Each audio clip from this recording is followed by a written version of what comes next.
Welcome to the Tech Meme Ride Home for Thursday, January 21, 2021. I'm Brian McCullough. Today, Apple's first foray into VR is coming next year, according to Mark Gurman, but the real game will be in AR, and that's a ways down the road. Amazon wants to help roll out the vaccines. Are laptops getting taller? One chat app to unify them all, and everybody wants a dark mode, even the White House. Here's what you missed today in the world of tech.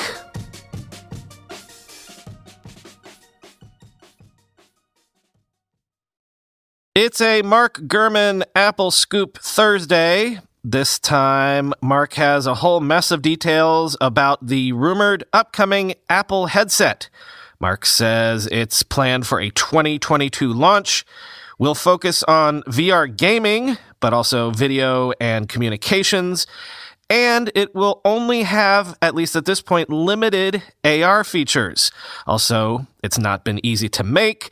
And if you're expecting the low-cost surprise of the first iPad, say, maybe think again, quoting Bloomberg. The initial device has confronted several development hurdles, and the company has conservative sales expectations, illustrating how challenging it will be to bring this nascent consumer technology to the masses. Apple's typical playbook involves taking emerging consumer technology such as music players, smartphones, tablets, and smartwatches, and making it reliable and easy to use for everyone. This time, though, Apple isn't looking to create an iPhone-like hit for its first headset. Instead, the company is building a high-end, niche product that will prepare outside developers and consumers for its eventual, more mainstream AR glasses. The plan suggests that Apple's first headset will be far more expensive than those from rivals, which cost about $300 to $900. Some Apple insiders believe the company may sell only one headset per day per retail store. Apple has roughly 500 stores, so in that scenario, annual sales would be just over 180,000 units, excluding other sales channels. That would put it on par with other pricey Apple products, such as the $6,000 Mac Pro desktop computer. An Apple spokesman declined to comment. Apple is aiming to include some of its most advanced and powerful chips in the headset, along with displays that are much higher resolution than those in existing VR products. Some of the chips tested in the device beat the performance of Apple's M1 Mac processors. The company has also designed the headset with a fan, something the company usually tries to avoid on mobile products, the people said. The headset, codenamed N301, is in a late prototype stage, but is not yet finalized, so the company's plans could change or be scrapped entirely before launch. The AR glasses, codenamed N421, are in an early stage known as architecture, meaning Apple is still working on underlying technologies. This product is several years away, according to the people, though Apple has previously targeted as early as 2023 to unveil it. The powerful processors and the inclusion of a fan initially led to a device that was too large and heavy, with some concern about neck strain in early testing. Apple removed the space VR gadgets usually reserved for users who want to wear eyeglasses, which brought the headset closer to the face and helped shrink the size. And to address consumers with poorer eyesight, it developed a system where custom prescription lenses can be inserted into the headset over the VR screens, the people said. Apple originally planned to include less powerful processors and offload much of the work to a hub in a user's home that would wirelessly beam content to the headset. But that idea was squashed by Johnny Ive, Apple's design chief at the time, Bloomberg News reported last year. The headset is designed to work as a standalone device, meaning it can operate on a battery rather than be plugged into a wall or a Mac. That's similar to Facebook's latest VR product, while Sony's requires a PlayStation gaming console. To further reduce the device's weight, Apple is planning to use a fabric exterior. That's a departure from the metal designs Apple uses for most products, though it has used plastic for devices like AirPods that need to be light and fabrics for the HomePod speaker to improve acoustics.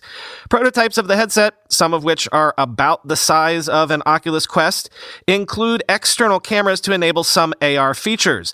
The company is testing using the cameras for hand tracking and is working on a feature where a user can type virtually in the air to input text. It's unclear if that function will be ready for the first version of the device or if it will ever leave the exploratory stage, end quote. Gurman hints that had COVID-19 not delayed development, we might have seen the headset this year. But he also stresses that the AR glasses are the ultimate end goal here, as Apple sees that as a more mainstream product, something that could sell in numbers that could eventually rival the iPad, Apple Watch, or even iPhone sales in the long run. Since we're doing scoops and rumors today, I thought it was worth noting that rumors are making the rounds that suggest LG might pull the plug on its entire smartphone business this year, quoting Tom Warren in The Verge. The Korea Herald reports that Kwon Bon-sok sent out an internal memo to staff on Wednesday, hinting at a change in direction for LG's phone business. Quote, "Since the competition in the global market for mobile devices is getting fiercer, it is about time for LG to make a cold judgment and the best choice," says an LG official in a statement to the Korea Herald. The company is considering all possible measures, including sale, withdrawal, and downsizing of the smartphone business, end quote. LG confirmed the internal memo was genuine in a statement to The Verge, noting that nothing has been decided yet. Quote, "LG Electronics management is committed to making whatever decision is necessary to resolve its mobile business challenges in 2021, says an LG spokesperson. As of today, nothing has been finalized," end quote.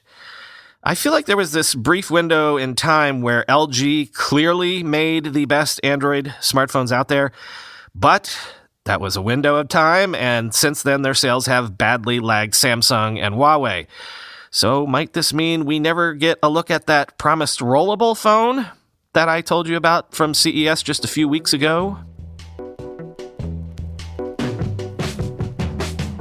There were also rumors floating around last week that Apple might announce making its Apple stores available as vaccination centers. That never actually panned out. But Amazon has announced that it wants to help the Biden administration's vaccination efforts, which, who knows logistics better than Amazon? Quoting GeekWire, in a letter addressed to President Joe Biden on Wednesday, Amazon executive Dave Clark said the Seattle tech giant wants to help the Biden administration reach its goal of vaccinating 100 million Americans in the next 100 days. Clark, the CEO of the company's consumer business, said Amazon has an agreement with a licensed third-party occupational healthcare provider to administer COVID-19 vaccines at its facilities. Quote, "We are prepared to move quickly once vaccinations are available," Clark wrote. Additionally, we are prepared to leverage our operations, information technology, and communications capabilities and expertise to assist your administration's vaccination efforts. Our scale allows us to make a meaningful impact immediately in the fight against COVID-19, and we stand ready to assist you in this effort, end quote. Clark said, Amazon employees who can't work from home, such as those at fulfillment centers, Amazon Web Services data centers, or Whole Foods stores, should be vaccinated, quote, "at the earliest appropriate time. We will assist them in that effort," Clark wrote, end quote. So if you follow my Twitter account, you'll know I've been tearing my hair out about the vaccine rollout and how it's not been going so well thus far. I mean, what would be the downside of taking Amazon up on this offer? Shoot, I'd be in favor of using the Boy Scouts and Girl Scouts to deliver doses on bicycles if I thought that would help speed things up. But for those wondering why Amazon waited until yesterday to make this offer to the government, apparently they made a similar offer to the Trump administration last month, but, well,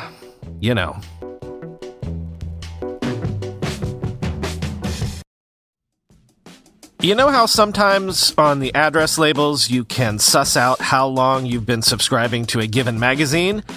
Well, it looks like I've been a New Yorker subscriber since 1999, which sounds about right. That's the year I graduated college. That's the year I founded my first company. 21-year subscriber to The New Yorker I am. That's because in both print and online digital issues, The New Yorker has content from the best writers in America today. Ronan Farrow, Gia Tolentino, Helen Rosner on food, Emily Nussbaum is my Khaleesi when it comes to TV criticism. For a limited time, you can get 12 weeks of The New Yorker for just $6. That's a savings of 50%. Plus, listeners of my show will receive an exclusive tote bag free. Go to newyorker.com/techmeme and use promo code techmeme at checkout. That's NEWYORKER.com/techmeme. Promo code TechMeme to get 12 weeks of The New Yorker for just $6 and a free tote bag. NewYorker.com/TechMeme, promo code TechMeme. Tovala is a meal service for insanely busy people like us. Tovala has reinvented home cooking to save you time. Their motto is no mess, no prep, no hard stuff. I told you, I tried other meal services, but it ended up being, 45 minutes of cook and prep time, which, completely defeated the whole purpose for me. Not with Tovala, because Tovala sends you meals that cook themselves in the smart oven. No need to shop, prep, cook, or clean. Instead, use the Tovala Wi-Fi connected smart oven to scan, relax, and enjoy. Their meals are sourced, prepared, and delivered fresh. Literally fresh. Raw slices of delicious salmon, fresh pasta, fresh arugula, and they've added higher-end stuff lately. I'm having steak today for lunch, and they sent a roast shrimp paella last week that I swear was the tastiest meal I've had all year. On par with anything you could get from a restaurant. And hey, not being able to get things from restaurants right now is kind of the point, right? Restaurant-level meals in your own home kitchen? Yes. Tovala.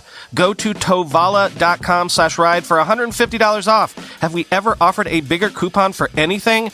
That's tovala.com/ride. Speaking of, here's a little late-breaking news that interrupted my lunch. Facebook is referring its decision to indefinitely suspend former President Trump's Facebook account to that Facebook Oversight Board, which Facebook founded to great fanfare but never really did anything with. If the board decides the ban is permanent, then not even Mark Zuckerberg is allowed to override their decision, and Trump's account will remain suspended in the meantime. Quoting from Axios. While Trump critics largely praised the company's decision to remove the then-president's account for potential incitement of violence, many world leaders and free speech advocates push back on the decision, arguing it sets a dangerous precedent for free speech moving forward. The Oversight Board said Thursday that a 5-member panel will take up the case in the coming days and share its findings with the full board. Majority approval is necessary for a decision to be issued, and it must be made within 90 days. Members must decide whether the content violated Facebook's community standards and values, and whether the platform's removal of the content, quote, respected international human rights standards, including on freedom of expression and other human rights, end quote. Trump, through his designated page administrators, will have the ability to submit a user statement to the board explaining why he believes Facebook's content moderation decisions should be overturned, the board said. Public comments will be permitted, end quote. So, small correction, the Oversight Board did take its first 6 cases back in December. But really, this is a sort of clever arrangement for Facebook. Going forward, if world leaders or other prominent personalities become too troublesome for them, they can always refer those people to the board and maybe see those people banned without Facebook's fingerprints on the deed. Facebook Vice President Nick Clegg acknowledged that there's an argument to be made whether private companies like Facebook should make such decisions on their own. Quote, we agree. Every day, Facebook makes decisions about whether content is harmful, and these decisions are made according to community standards we have developed over many years, he said. It would be better if these decisions were made according to frameworks agreed by democratically accountable lawmakers. But in the absence of such laws, there are decisions we cannot duck, end quote. Although, as I just said, they are actually ducking making this decision by referring it to this board. As friend of the show, CNBC's Jay Yarrow tweeted, pretty brilliant punt, end quote. Bit of trend spotting here. The Verge has noticed that a large number of the flagship laptops announced thus far this year have been shipping with displays with aspect ratios of 16:10 or 3:2, all in an effort to stand out as new and top of the line.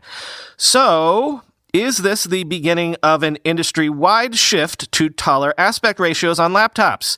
Is the good old 16:9 aspect ratio yesterday's news? Quoting The Verge. If you have a modern Windows laptop, there's a good chance your screen is 16 by 9.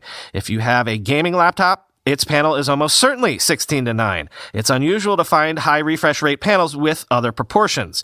There are some notable exceptions.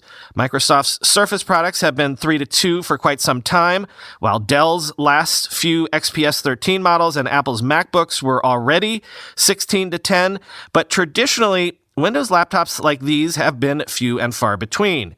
It's significant that a large number of flagships we'll be seeing in the first half of 2021 will be either 16 to 10 or 3 to 2. In fact, when you include MSI's 16 to 10 Summit E13 Flip and Razer's 16 to 10 Razerbook 13, both of which were announced prior to CES, I can't think of a mainstream consumer laptop that isn't now selling at a non-16 to 9 flagship level machine. It's clear that companies across the board are moving toward laptops with taller aspect ratios, and I fully expect to see more of them in the years to come, end quote.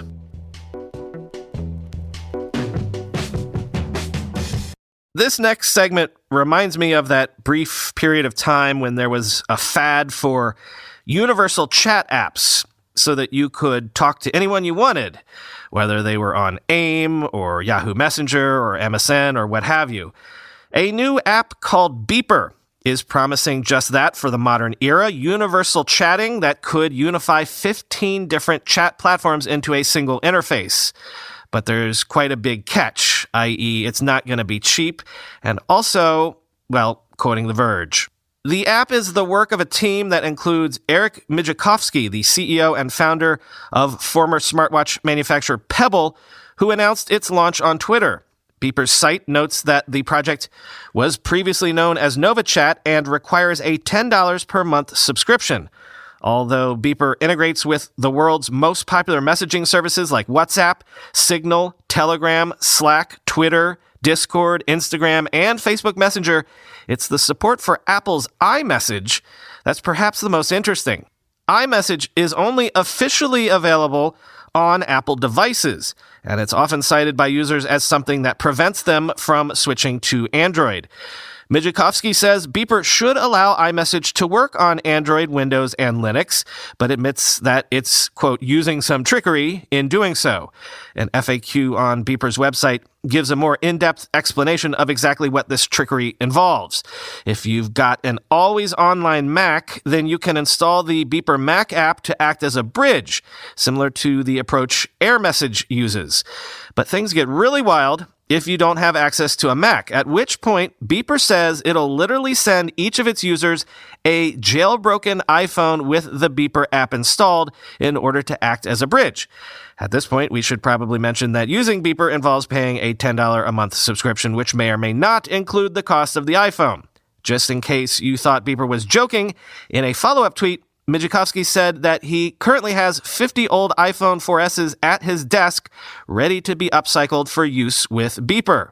If the workaround works, as Beeper claims, then the result should be a universal chat app that works across macOS, Windows, Linux, iOS, and Android, offering a unified inbox and the ability to search across messages from each of the 15 services. It's built on the open-source Matrix messaging protocol. Mijakovsky previously described NovaChat's relationship to Matrix as akin to Gmail's relationship with email. And although the client app itself isn't open source, the bridges connecting it to other chat services are, end quote. As Tom Warren noted on Twitter, Beeper sounds interesting, but the reality is that it's $10 a month and you have to have a Mac running 24/7 to get iMessage support. There are also other universal chat apps that aren't subscription-based, end quote. For his part, Mijakovsky says his end goal is to eventually push everyone in the world to the Matrix platform itself instead of those various fragmented chat platforms. In the meantime, he's busy working on bringing a dark mode to Beeper's next update, as you do these days, of course.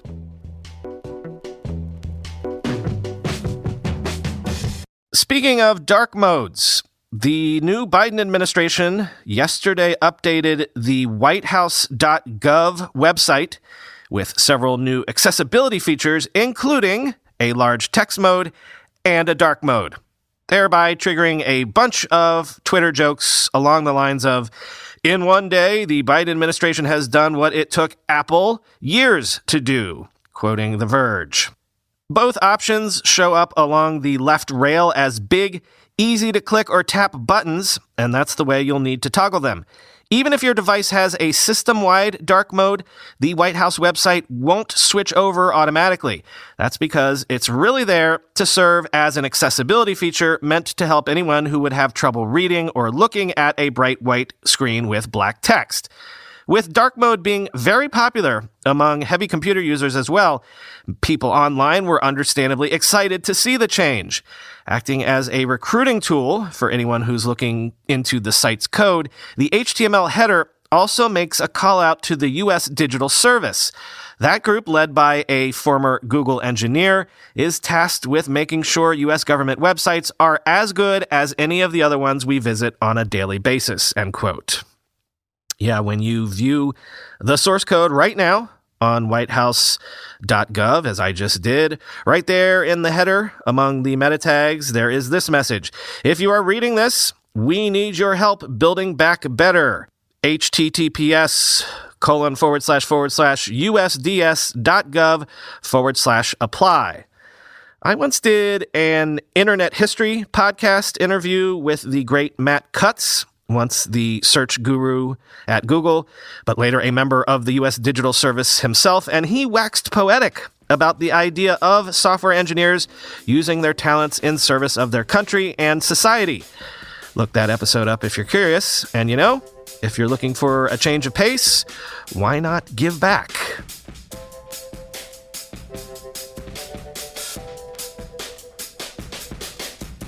Again, nothing really interesting to ramble to you about today. Busy working on a bunch of things. So I'll just talk to you tomorrow.